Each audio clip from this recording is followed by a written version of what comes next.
বন্ধু, রাত্রে বাজে 12টা। তুমি ঘুরে ঘুরে একটি দিকে দেখতেছ, এটার কারণটা কি একটু জানতে পারি?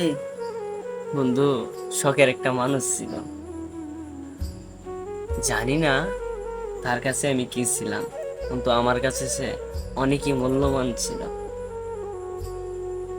সে কোন কারণে ছেড়ে গেল বন্ধু, বুঝতে পারতাছি না।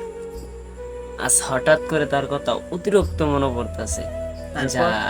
বলে বলে ভাষা বোঝাবার মতন কোনো পাইতাছি না। তো ঘুরে ঘুরে তার গ্যালারি গাইটা গাইটা তার ছবিটা বাই করে বারে বারে দেখতেছি যে আমি কি করলে তার মনের মতন হইতে পারবো। জাস্ট আমি তো এরকম কিছু করি নাই যে বন্ধু তার অপছন্দ ছিল। হ্যাঁ, তার যে সময় মন চাইতো সে সময় ফোন দিত, সেই টাইমে আমি কথা বলতাম।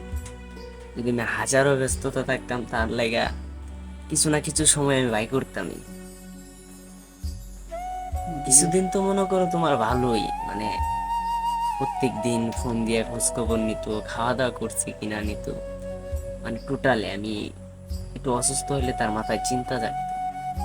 আর আজ কতদিন হয়ে গেল বন্ধু,